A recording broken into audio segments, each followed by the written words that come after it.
Hello, good morning and welcome to Macau in China, where we are ready for the final day of action in the penultimate race weekend of the 2019 FIA WTCR. Cars already on the grid.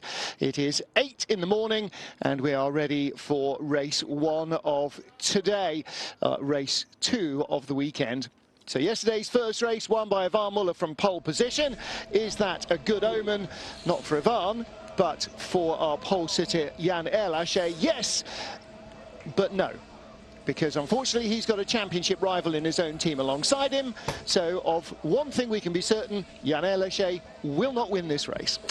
Good morning everybody, I'm Martin Haven. Down amongst the great and the good is Alex Le Gouy. Alongside me is Matt Neal. Matt, 5 races left, 2 here, 3 in Malaysia, and the teams who have drivers in the championship hunt are all starting to shuffle their decks of cards to try and give themselves the best chance. Jan Erlacher starts on pole position. He's not a championship contender. Ted Bjerg is. My money's on Ted Bjerg to win this. Esteban Guerrieri should have been on pole, had a 3-place grid penalty for obstructing a driver in qualifying, which should have been applied to the next race after qualifying, which was race 1. It wasn't. It was applied to race 2, which would have been on a normal weekend after the qualifying in which the thing happened, but it wasn't. Anyway, if Muller starts on row 3 of the grid, he's a championship contender. And then we're looking for our final championship contender, and there he is in 12th for both of today's races. He will get a free pass from Gabriele Tarquini. He will not get a free pass from Rob Huff, and absolutely not from Ivan Muller and Ted Bjerg's teammate Andy Priaulx. So finishing second yesterday for Michaelis was really, really important. That's pretty. Was that a good summary? That's a pretty good. You could take up horse racing. You could. The speed summaring. I could denote that as. Yeah, it's interesting, the politics at the moment, but it's you know, the pendulum has definitely swung back towards Lincoln Co. You know, home manufacturer, home race ish. Yep. You know, it's strange that, isn't it? But it's definitely swinging back their way. What could you possibly be thinking? Muller was got it all under control in race 1. I think the same could be said for Ted Bjerg in this one, because, as you say, Jan, poor old Jan, is on pole, Jan Erlacher, but I think team orders are going to come into play. Guerrieri should be there. He had a tough race 1 from the back with an engine change. He should be on pole. He's not going to hold back, is he? He's definitely going to be getting his elbows out. But he's in the top 10. He's got to score points. He can't lose more points. He started yesterday 2 points behind, 2 points ahead of Norbert Michaelis, ended up 18 points behind him. He can't take another 20-point drop or he'll be out of the championship before they go to Malaysia. So for Jan Erlacher, he was due to be second on the grid. He's been moved up to pole, and alongside him, Ted Bjerg, who was due to be third, has been moved onto the front row. It should be fairly straightforward for Ted Bjerg to take the lead right from the start. Esteban Guerrieri there in 4th place on the grid has Kevin Chacon, who finished on the podium ahead of him. Here is Rob Huff, and barring penalties that might come his way. That's dangerous territory, letting Huffy loose with a spanner. Yes, very not dangerous. Loose behind the wheel, that's what needs tightening. Rob Huff will start on pole for our final race. He was the fastest man in qualifying, set a brand new qualifying record, a 2-minute 25.9 rather, the fastest lap ever for a TCR car around here. Previous record held by our Huff Esquire, the TCR lap record from last year. So, in fact, year before last, I think.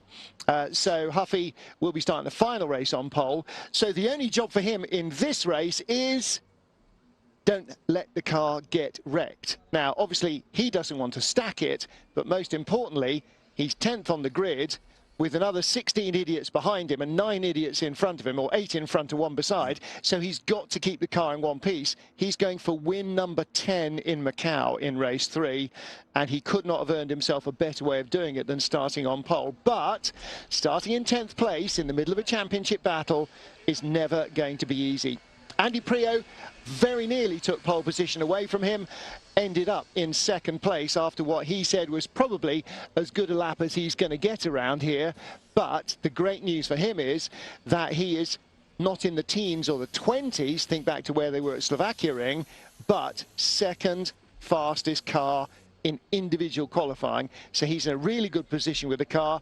Only 20th in the championship. That shows what a tough season it's been for him, converting from his entire career, basically, of rear-wheel drive into a front-wheel drive touring car. Yes, he's a three-time touring car world champion. Yes, he's a European touring car champion. But all of that was in BMWs, which are famously rear drive. But he's also a four-time winner around here as well, isn't he, Martin? So we go on about Huffy's prowess, but that's a pretty formidable front row for race 3. You know, no kidding. Okay, it's not this one; it's further on this afternoon, but that should be something to look forward to. But again, both those two are in the carbon zone, where you lose bits of your car and you gain other bits of other people's cars. So they've got to be super careful, because it's so easy to get mixed up in someone else's accident around here. Listen, I always say, on any racetrack, if you're fourth or worse on the grid, you're in the danger zone. In this one, if you're first or worse on the grid, you're in the danger zone. It's 14 meters wide on the start grid and down to the Lisboa hairpin at the bottom left-hand corner of that map. But after that, it's only 7 meters wide at its narrowest. So it is a very narrow city streets, and it's not easy to get around. Jean-Carl Vernet, it's been a tough year for Team WRT Audi. Vernet has had the better of the fortunes, indicative of which is he's on the grid here.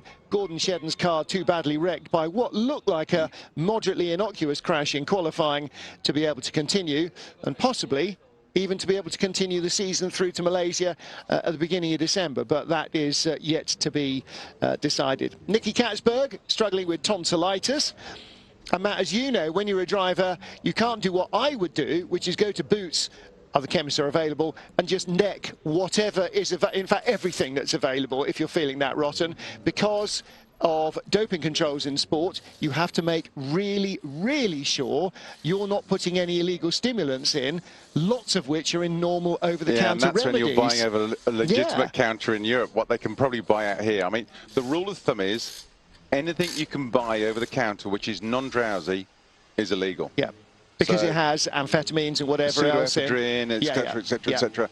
And probably what they can buy out here. All the basic stuff that I'm allowed, you're not, because you can be dope tested and bounced out of a championship. I mean, out here, you don't even know what they put in the chocolate crickets you're buying off the market, do you? No, is that actual chocolate? It's probably not even crickets.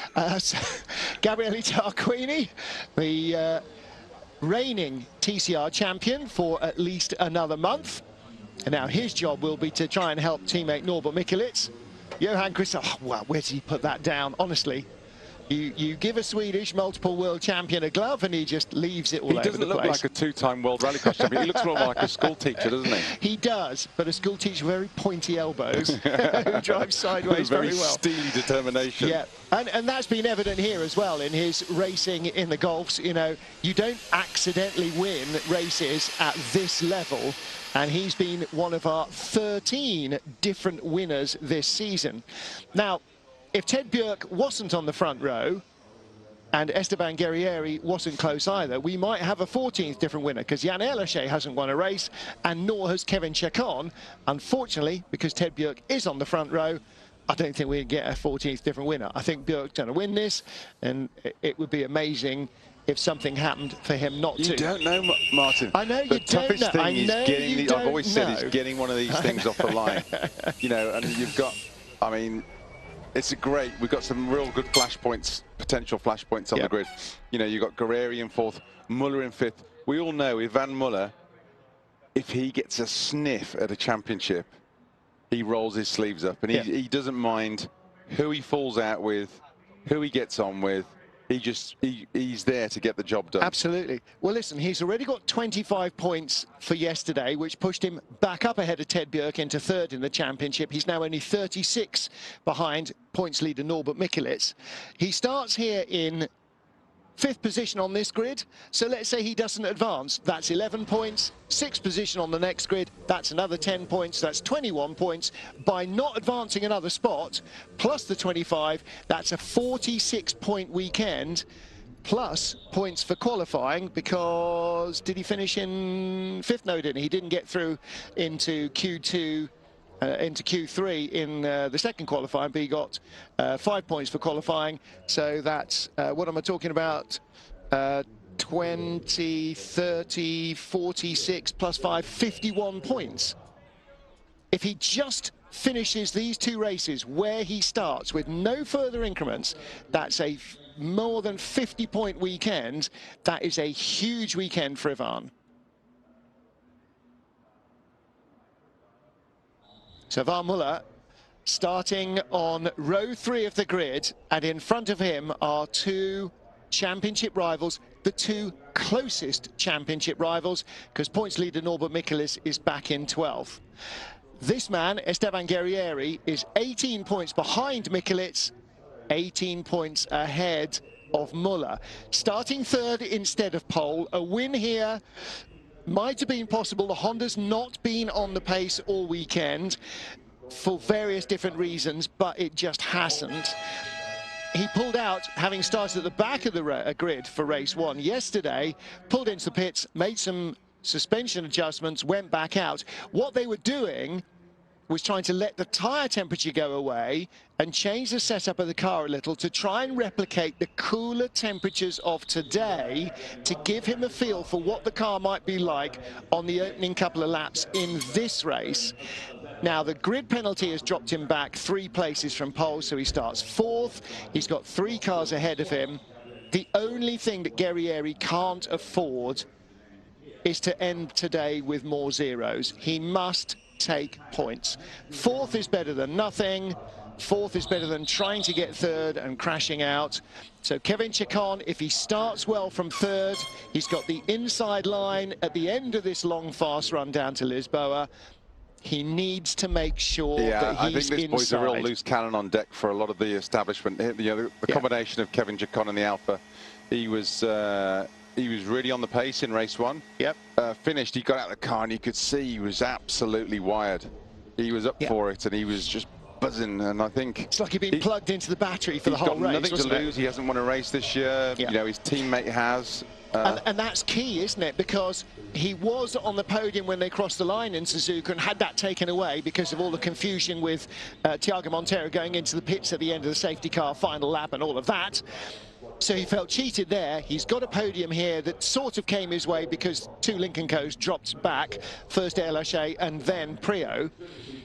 But he hasn't had a win, as you say. He did win last year in Suzuka, won twice last year. He's going to be fully aware of the politics Lincoln Co are going to be trying to play, and the manoeuvring they're going to try. So he's going to be there like a vulture. If he can pick up anything, any scraps of meat and opportunities, he's going to be the man to do it. So the toughest job, actually, I reckon, on the whole grid is Jan Air Lachey's, because somehow he's got to, if Ted Björk makes a really good start, somehow let him get in front, but also hold off Chacon, or does he just go hell for leather, try and hold the lead? It's such a long run down to Lisboa on that first lap. He can't afford to lift by a nanosecond too much. And he's giving away a toe to everybody. Exactly. He could be 8th going into the he could end up getting shunted off at Lisboa on the first corner. His race could be over then. Of course, as in race 1, he's going to sacrifice his position, and he's going to give that place away to Ted Björk. Of that there is no doubt. Now, later, at the end of the race or whatever. But he will probably also drop back 2 or 3 places to give Ivan more points as well, exactly as he and Andy Prio did in the first race, to promote the opportunity for Ted or Ivan to take the driver's title. And because they're both in the same team, to allow Cyan Racing an even better chance of taking the team's title as well.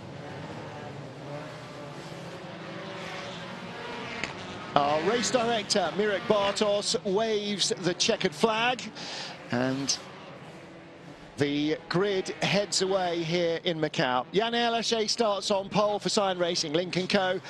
Ted Björk alongside. Kevin Chacon 3rd in the Alpha. Honda of Esteban Guerrieri 2nd in the points, who was the points leader coming in here. Starts 4th ahead of Ivan Muller, 3rd in the points.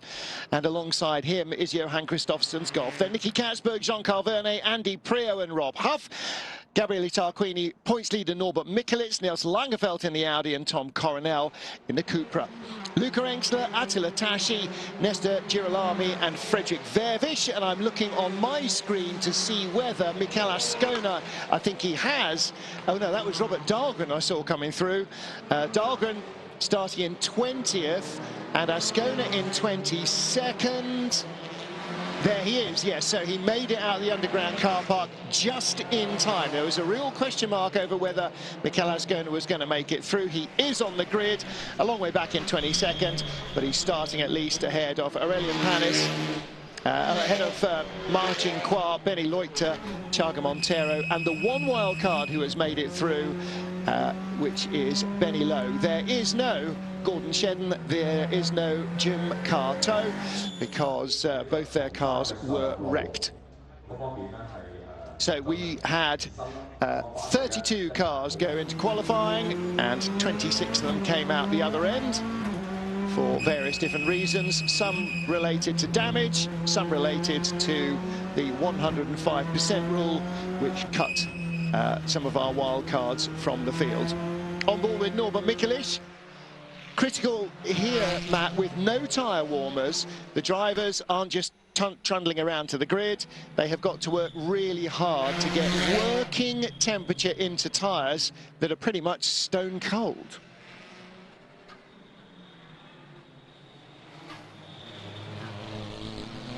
Final formation lap being led by Jan Erlaché. And Matt, who's going to have tyre temperature on the run down to Lisboa and who's going to have got it all wrong? Because if your tyres are cold, the car's not going to stop, is it? Well, and do they set the car up for the beginning of the race, the end of the race, or just for a happy medium? It's yeah, it's who's going to get it right, because if they set it up loose, it's trying to hang on to the thing through Reservoir and Mandarin, the real fast kinks, which they've got to keep it pinned, and it's so easy to get gobbled up and slipstream through there on the opening couple of laps. You know, you've got to be very committed through those corners. Well, here's Ted Björk, 2017 FIA World Touring Car Champion for Cyan Racing in the Volvos. In fact, it was for Ivan Muller Racing, wasn't it, in the Volvos? No, that was last year, Ivan Muller Racing in the higher Hyundais. It was Cyan Racing in the Volvos. Oh, they all blend into one in the end. You know, Martin, it's interesting. They go on in Formula One. They've been going on in Formula One and beating the drum for the last few months. Oh, if the tyres come out the tyre warmer and they're out for a couple of seconds too long or too little, or, you know, the tyres are out the window. I've never heard such bull in Indy, you know, in Champ Car there, or Indy or whatever it's called now. No tyre warmers. Yeah. No tyre warmers. V8 supercars, no tyre warmers. And the cream rises to the top. You haven't got this excuse of, oh, the tyre's 3 degrees out.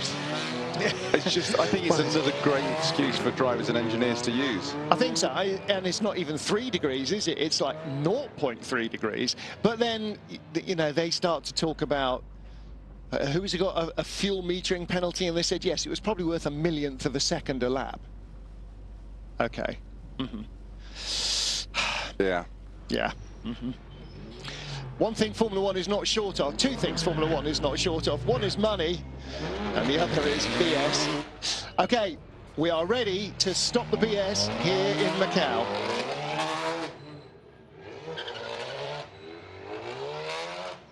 With the yellow nose on his car, it is Lincoln Co.'s Jan Erlaché, who starts on pole position. Teammate Ted Björk alongside Kevin Chacon and Esteban Guerrieri, Ivan Muller and Johan Kristoffersen, one of the surprise fast drivers to get through into Q3. They are our top half dozen.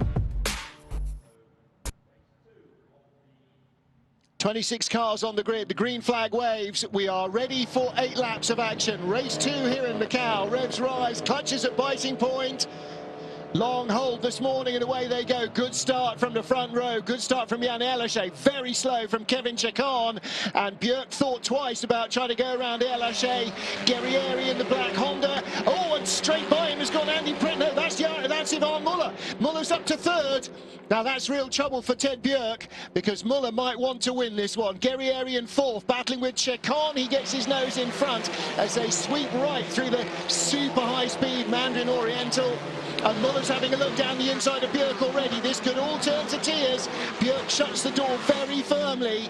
You've got to be determined with Yvan. If Yvan has a chance, he'll try and get by. Trouble behind. Nils Langeveld, big slide, and his wing gets taken off by Mehdi Banani. And a couple of Hondas in there as well, as they all just about make it through. Green flags at the first time of asking. Erlaché leads from fourth and third in the championship, Björk and Muller. That's going to be interesting to see. Erlaché, he's pulled aside already. Wow. Right on race on lap one. So he's going to try and tuck in behind Yvan and in front of Esteban Guerrieri, and he's done it. There are three blue cars. He's got in front of Guerrieri. So now Jan Erlaché will just slow right up and leave Esteban Guerrieri to deal with the other 22 cars behind him. Kevin Chacon and Johan Kristoffersen having a battle right behind Guerrieri. So that's it. That's Muller and Björk gone. Well, it's going to be interesting to see these two heavyweights, if they're going to slug it out, they're going to play the team game or what. I'm sure the radio chat is going to be fairly prominent at the moment because they obviously want two cars to finish, team points, two strong driver finishes. But I know Yvan isn't going to be happy just sitting there and watching him for Take the Glory. No, but Yvan has to think of the bigger prize. Yes, Ted will get 5 points closer, because he'll score 25 if they finish where they are, and Yvan will score 20. But Yvan will score 20, which will bring him right up behind Esteban Guerrieri in second place. And Yvan has track position for race 3. And he'll start slightly ahead for race 3. He will start slightly ahead for race 3. So he'll have a better shot in race 3 than Ted Björk, who will start in 8th position. So it is, hang on a minute, Yvan's got by. Where did that happen? Muller leads, Björk is in second. That's not the graphic on the screen, that is not correct. It is 100 in front of 11. That's Muller, Björk's in second. Didn't see where that happened, but Yvan Muller has taken the lead from Ted Björk. Jan Erlaché running shotgun in third. Guerrieri trying to deal with Chacon. And how far behind is Norbert Michelisz? Norby was in 13th at the line. Fredrik Verbisch has got by him. The better of the Hyundais is Gabriele Tarquini. Tarquini started alongside Norby in 11th. Guerrieri down the inside of Erlaché. Make or break for the Honda driver. And Erlaché just gave him racing room. And Erlaché's out on the dirty line now. They're all queuing up to go by. Katzberg's having a go. There's Tarquini, there's Michelisz. Norby's having a shocker. He's gone backwards from 12th on the grid. Prio moved up to 8th, Tarquini up to 9th. So where did Muller get the lead? Well, I mean, how did Guerrieri catch Erlaché napping? Well, again, I mean, that was a hell of a move. Gee. I know, it was. And, you know, and that's the determination but that's his style, of Guerrieri. That's been his style all year. That's how he's driven. Yeah. He is driven. And that's why he's with his moved heart into championship contention and been, for about a third of the season, maybe nearly half the season now, our championship points leader on and off. And he just attacks every single race with all the vim and vigour of a 20-year-old. Not that he's a 20-year-old, but he still drives like one. So there is Guerrieri, he's in fourth. So here's, no, that's not what happened. This is the pass for third. I think Jan thought he was safe. Just got jumped. And look at that, bang, bam, bam. All the way through. And let's give Jan his due. When the car came down the inside, he knew what the deal was and he let him have the corner. Yeah. He could have forced it and caused a crash. He might have got a penalty, so what? Guerrieri will be out of the race. Don't think that's the Jan Erlaché way of driving. We've still got to the bottom of how Muller did Björk, haven't we? Yeah, I'm not sure. Oh, somebody's lost a mirror. I'm not sure we saw that. I think we were watching from behind, further back. So I don't know where he did him, but he did him on lap Guerrero is 1. having to work it ever so hard in that Honda. Well, that's always the way. It's always been a little bit of a tail-happy car, hasn't it? And it seems very tail-happy here. And that's the problem. In the press conference after race 1, Ivan was saying, yes, I had the pressure of Norby behind, and it's always pressure. He said, but there's 2 races here. There's the race where you're trying not to crash on every single corner, and there's the race you have with other people who are also trying not to crash on every corner. Right, as Chacon got the run, he's got the run. Got the slipstream and went by into Mandarin, but it's like, is that like going too early up the Kemmel Straight at Spa? No, because the Honda's losing ground. So the Honda got up to 3rd ahead of Air Lachey, but Chacon has gone right by. That's just straight line, isn't it? Yeah, and the tow behind the Honda really helped.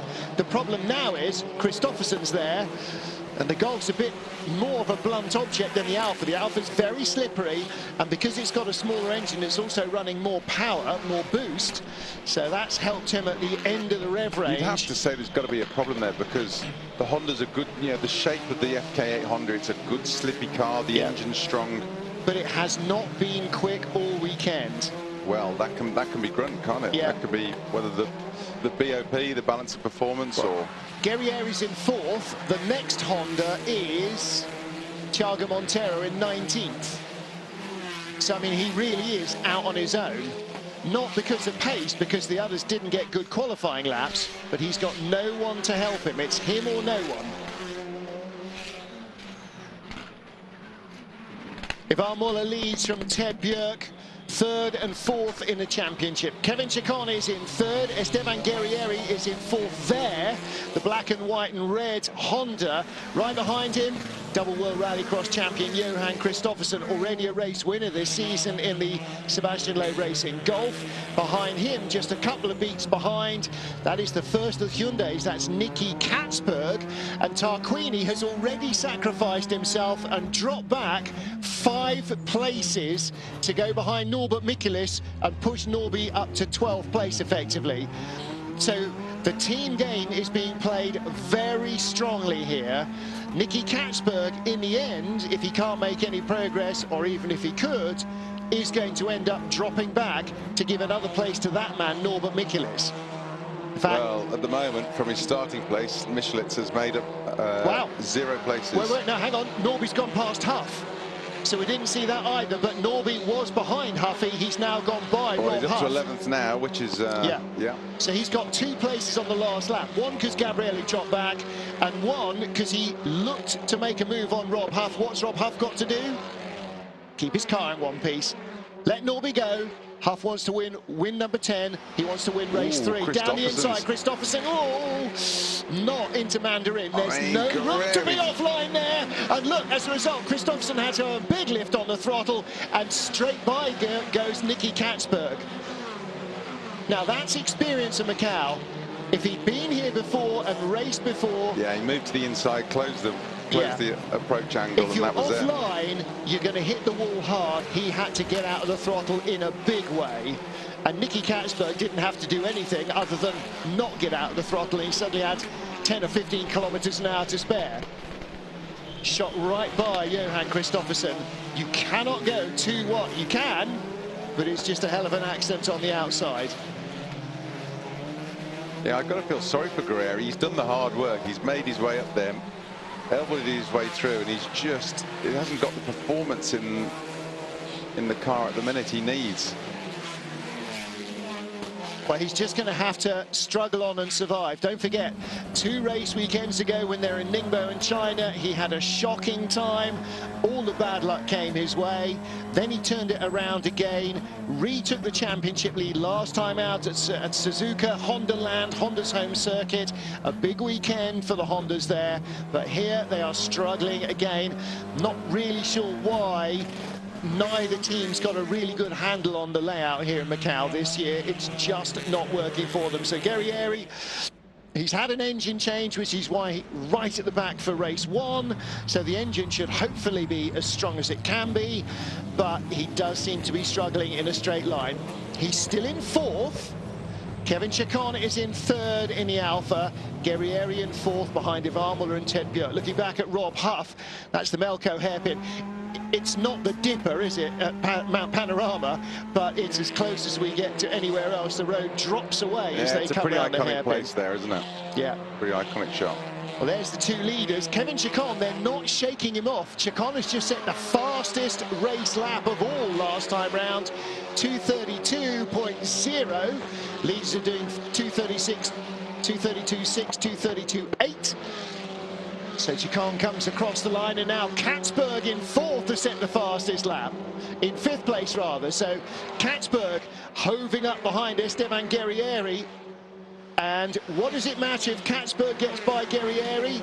It pushes Guerrieri 1 point further down. Katzberg seems to be the Hyundai hitman at the moment, well, and he's got Guerrieri definitely in his crosshairs. He's the man who's got the speed here, Nicky Katzberg. And Norby is too far back to do anything about it. But if Katzberg gets in front of Guerrieri, Guerrieri scores fewer points, which means he closes a little less on Norbert Mikulec in the lead Hyundai, the only one that can realistically take the championship title. So we started the day with 10 cars mathematically as potential champions. And as soon as this race got underway with a lot of the front runners in, probably 4 or 5 of those 10 were automatically excluded because interesting. Katzberg's got his window, you know, sort of 100 mil. His driver door window 100 mil down. Whether it's a bit of ventilation, well, it's around about 28 degrees today, so it's pretty hot, but not as hot as some of the places these guys will visit in the year. So, you know, and every little bit of aero is critical, especially on these long straights. I'm surprised the team are allowing him to do that, if it's for ventilation or what, or if it might be that it's broken or something, or not gone up, because they do run electric windows in some of the cars. Well, as of now, thank you, Neil Hudson, for this. Where they are, with Muller leading Bjerg, with Guerrieri in fourth, and with Norby in sixth. The points will be, if there are no changes, Mikulec 311, Guerrieri 10 back, and Ivan Muller only 16 points off the lead. And what about Ted? What's happening here is Ted Bjerg, although he's second, is actually not gaining very fast on either Guerrieri, who's fourth, or Norby, who's 11th. Ted was fourth in the championship coming in here, remains fourth, and as they are now, will be 22 points. No, 32, no, 22, yeah, no, 32 points behind Norbert Mikulec with race 3 to go. And don't forget, in race 3, though Norby starts 12th, Ted and Ivan will start 7th and 9th, I think, so they'll be a lot further back. Not sure I'd put money against Ivan winning that one either from the middle of the top 10, but anyway, he'll have to beat Rob Huff first, and that might not be an easy job. What it does do is this actually exaggerates the benefit of the weekend already for Ivan Muller. He could almost take a 0 in the championship column in race 3 and still consider it a good weekend. Well, he's still got a good mid-top 10 starting point position in... is someone overshot here? Oh, yes. And that is Bernani and Attila Tashi straight off up the escape road.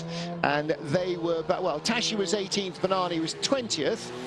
Marcinquaz Alfred just gone by Attila Tashi at the end of the last lap. Watch Norby's feet. This is real balance of the car, isn't it, between throttle and brake. Desperately trying to keep the speed up between these barriers, Matt. Yeah, a bit of throttle and brake at the same time, just trying to balance, trying to find a little bit of grip there. Oh, here we go. Okay, so here's what happens. Tashi's already had contact with something or somebody, maybe a wall. Area. Bernani tries to come alongside. Tashi tries to close the door. Bernani's left front suspension is broken. Was that Tashi moving in the braking area? Bernani just being a bit of 6 to 1, I think. I don't think that was It definitely wasn't a deliberate attempt by Bernani to have him Marginal off. hit, though, to break the suspension. Well, don't forget, that used to happen to the Seat Leon all the time. Any wheel-to-wheel touch, it's like their tracking arms were made out of chocolate or something. You'd have any wheel banging with Spanish anybody. chocolate. Well, yeah, maybe a flake, something like that. Yellow flags are out down at Lisboa while clear-up operations continue, because I don't think Bernani's car is going to be drivable back to the pits. Not sure I'd want to head up the mountain with this lot coming up behind you. So no overtaking at Lisboa, which is one of the prime overtaking sites, and that would be bad news for Nicky Catsburg. Yeah, that's going to curb Catsburg a bit. Well, one lap of relief for Esteban Guerrieri as they start lap 7 of 8. 6 completed, and this is the first yellow flag. It shouldn't take them too long. I think by the time they get onto the last lap, Catsburg will A, be perfectly placed, and B, have green flags here at Lisboa. Green on the exit. I think that was someone's shop sign, wasn't it? No, that's one of the brand new light boards they've put up here. They've put up 10 new light boards to reflect the flag signals on the corners. 21 nominated turns here in Macau, about half of which have got names, the rest are parts of other bits. Like up here, the Solitude S's. That covers 5 or 6 turns up to Payol. And then the long sweeping left-hander up the hill towards the police station. Where you go over the brow and then up to the top of Moorish Hill. Here we go, up to the police station, up to the top of Moorish Hill from here. And then you start to drop back down through Donna Maria.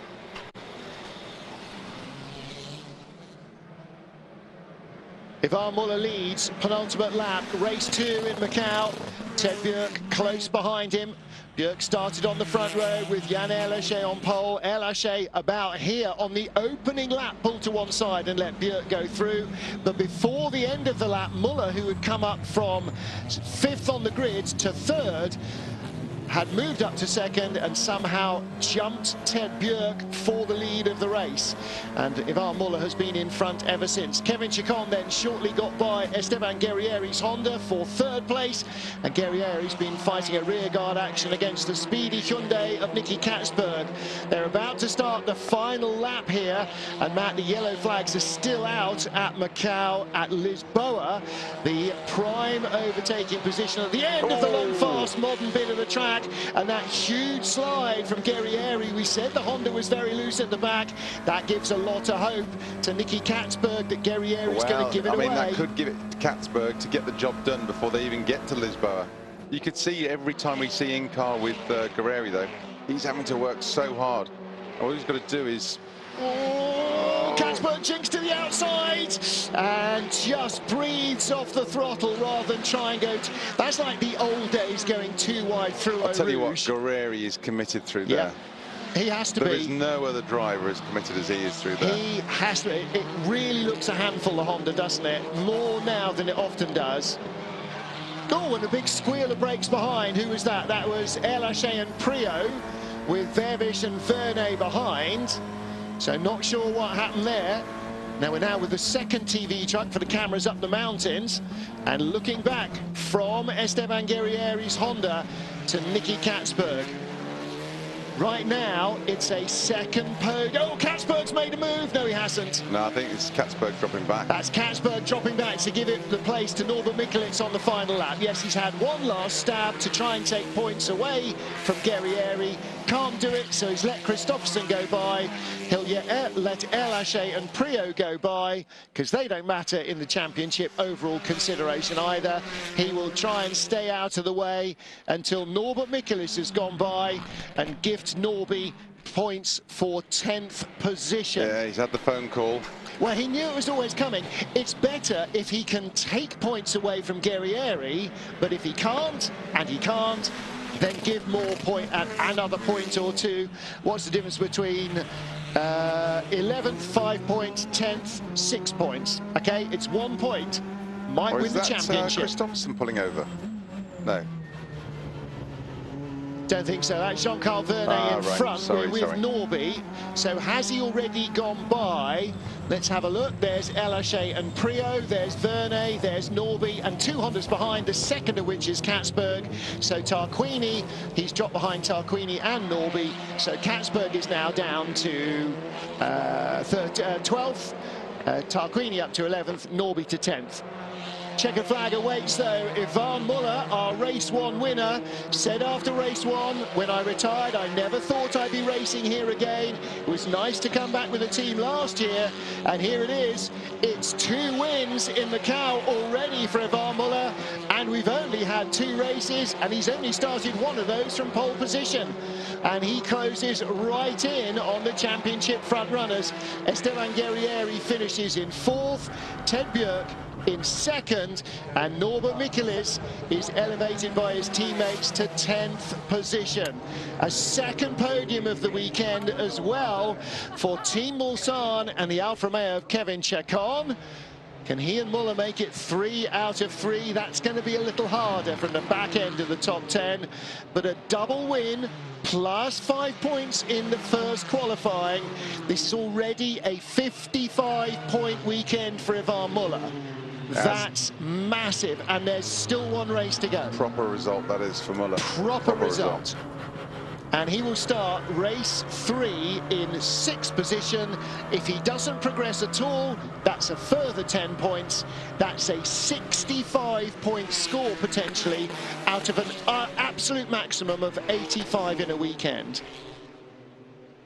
That's how you win championships. It's not done, it's not over, but boy, it's looking a whole lot more hopeful than it did. Yeah, he's got Priav starting on the front row. Yep. He's in the family. Well, listen, Huff's on pole, going for win number 10. It's going to take a lot to get by him, but you're right. Prio will start 2nd. Vernet and Katzberg. All depends on the start, Martin. Then Christopherson and Muller. So the only freebie he's got is from Andy Prio. I mean, look at Kevin Chacon's start. He was 6th, 7th going into Lisbon on the lap 1.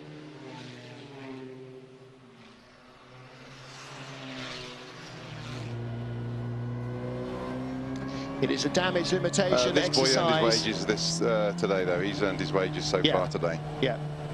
I think he does every weekend. He never has an off day. You know, he's as tough a guy to beat as Ivan is. You know, as in rugby, they nominate man of the match. I think this guy's just won man of the match in that race for that performance. Do you know what? Ivan Muller, 5th to 3rd in the first corner, and then when he was 2nd, did Ted Björk without a touch. The work he's put in. Yeah. No, there's no doubting the work ethic. But then again, Ivan, you know, 100%, 100% all the time. He's like Tarquini, isn't he? Never lets up. Oh, he's just an old guy. School. No, old he's school. not just an old guy. Old school. It's the experience, isn't it? You don't get one over on Ivan. Not twice, that's for sure. And for Ivan to somehow dive bomb Ted Björk on lap 1, that's impressive. I mean, that is impressive. So here's the points. Guerrieri closes on Norby, was 18, now only 11 points behind. Ivan started the weekend, I beg your pardon, he started today, 36 points off the lead. He's now only 17 behind. He's closer now than Guerrieri was at the beginning of the race.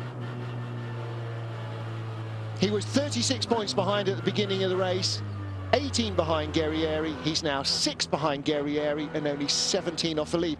And look what that's done to Sign Racing Link & Co.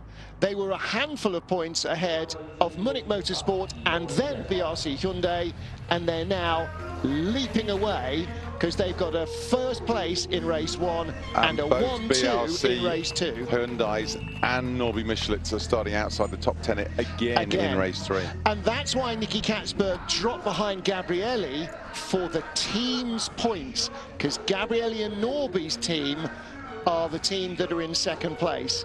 And for Munich Motorsport, Nestor Girolami, 19th position from, where was he on the grid? 17th place. So doesn't score strongly there at all, I'm afraid. But Ivan, 2 out of 2. That's pretty good enough. What a way to start your morning. I don't know what he had for breakfast, but at 8 a.m. he was absolutely on it. Yeah, I think there was a bit of...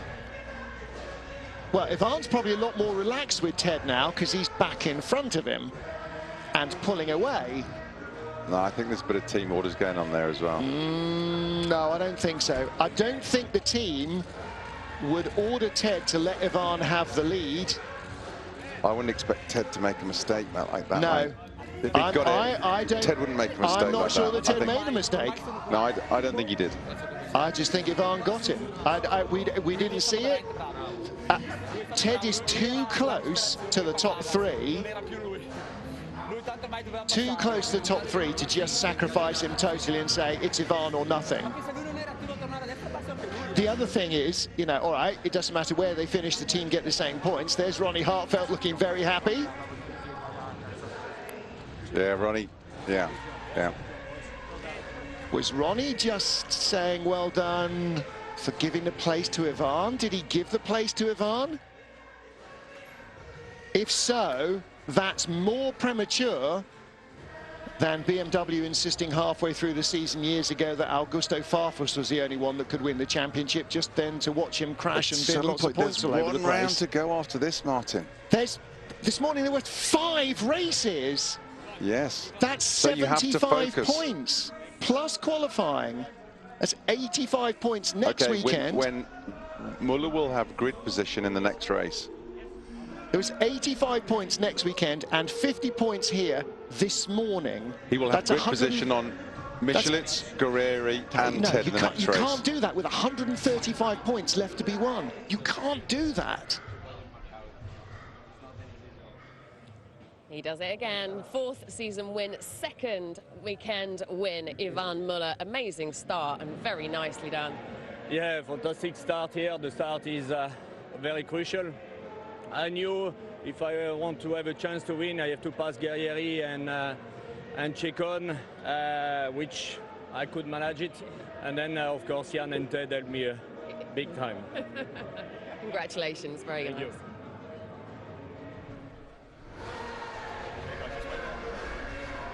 All right, I'm really struggling with that. I think that's just way premature. Which is not difficult. That's the game, Martin. Hang on a minute. Like, Ivan was 11 points or something ahead of Ted today. I mean, in terms of the overall point score left, they're basically dead level. And somebody's made a decision. Well, I don't want to see it. I don't want to see it come back and haunt them. Well, but that's so easy to imagine. Honda What happens if Ivan has an engine let go in second qualifying? What happens if Guerrieri has an engine let go or Michelitz? He's already had that. Okay, so Ivan Muller, for team reasons, appears to have been gifted the win ahead of Ted Björk, Kevin Chacon on the podium, Esteban Guerrieri in 4th, and the other championship contender, Norby Michelitz, his 2 teammates falling on their swords to allow him to move up to 10th place on the grid. Now he will start 12th for race 3 as well, so he didn't benefit from a top 10 turnaround this time. The final race of the weekend will have Rob Huff on pole position, going for win number 10 here in Macau. So Michelitz now 11 points ahead of Guerrieri. Behind Guerrieri, Ivan is just 6 back, and Ted Björk has now dropped further away. There are 5 cars that could mathematically still win. Tarquini has already started sacrificing points, so he won't take the title. Ted's only 16 points behind. If Ivan has 1-0, Ted can go back ahead of him. It's too close. It doesn't make any sense. And of those 16 points he's behind, yeah, but he was told to give Ivan 5. If So Muller he's lost given it by 5 away. 3 or Ivan's 4 given points, 5. who would be the fool?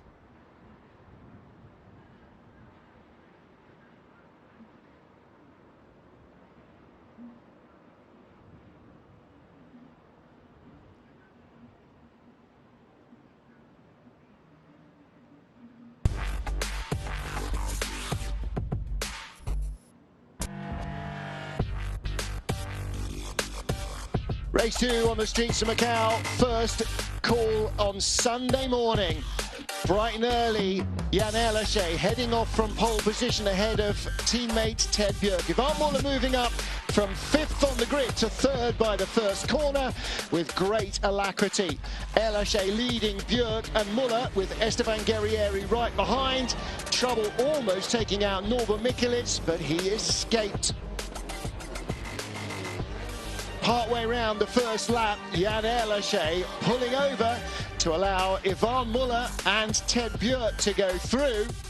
And then by the end of the lap, Muller was in front.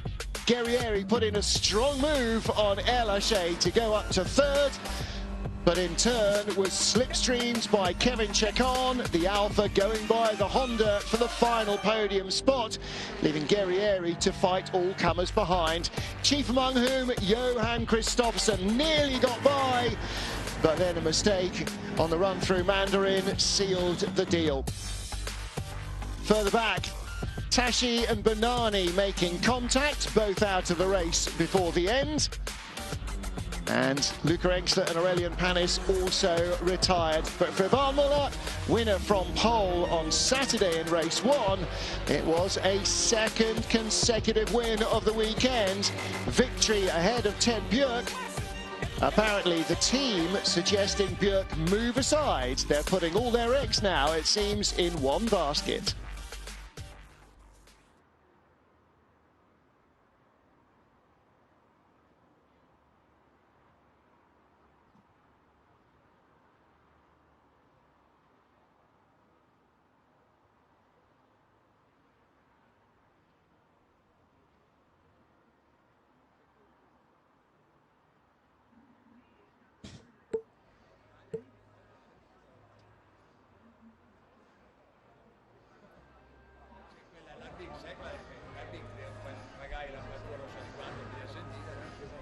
Well, the Team Mulsanne boys looking pretty happy. 2nd straight podium for Kevin Chacon. Marcin Kwa finishing in 17th position. Didn't get the greatest of 2nd qualifyings. Ladies and gentlemen, welcome to the podium for race 2 of the FIA World Touring Car Cup by Oscaro. Please welcome onto the podium in 3rd position from Team Mulsanne, it's Kevin Chacon.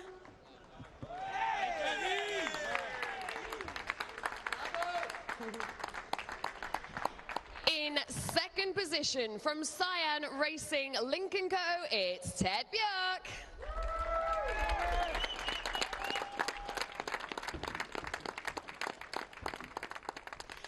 And yet again, your winner from Cyan Racing Lincoln Co, it's Ivan Muller.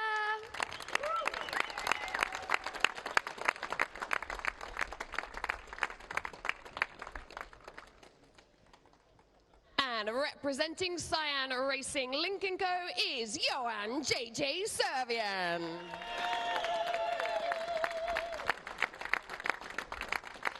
And now the national anthems for both Ivan Muller and Cyan Racing Lincoln Co.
President of the Marketing Strategy of Sun City Group, Chong Yun Ming, will present the third position trophy to Team Mulsanne's Kevin Chekon.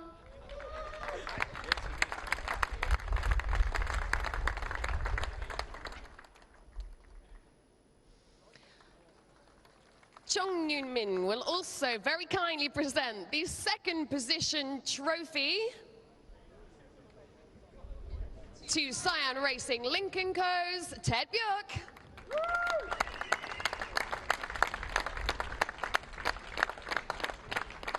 And Chong Yun Min will also very kindly present the winning driver trophy to Cyan Racing Lincoln Co.'s Ivan Muller.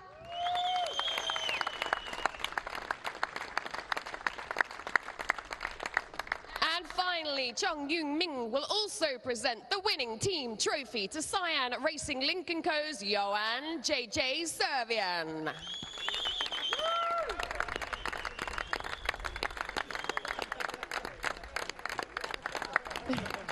Please come together for your official photograph.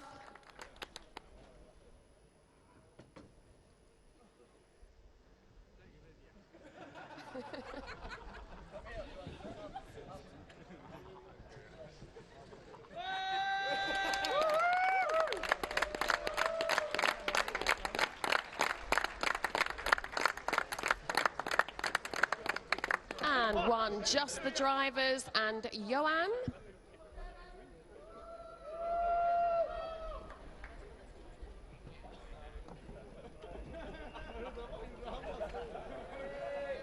And you thought herding drivers was tough. Grab your bottles, gents. Yeah. Let's party.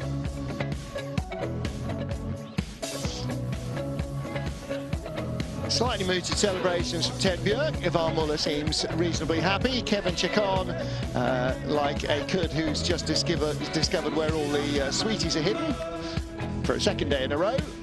And that leaves us with one more race to go here in Macau. Race 3, the cars will be out on track at 10:45 local time, which is 02:45 Greenwich Mean Time. And meantime, see what I did there? We will all try and sit down and see if we can figure out why they have favoured Ivan Muller ahead of Ted Björk. The two Cyan Racing Lincoln Co drivers should be 6 points apart, with the worst of them 27 points off the lead, with 110 points remaining in the championship. However, that's not the way they've worked it. Cyan Racing Lincoln Co lead from BRC Hyundai, and Munich Motorsport have slipped to third place, having been second coming here. And it is those three teams alone that will contest the team's title in the final race here in Macau and in the season finale in Malaysia. So join us at 10:45, 02:45 Greenwich Mean Time. We will see you then for race 3 in Macau.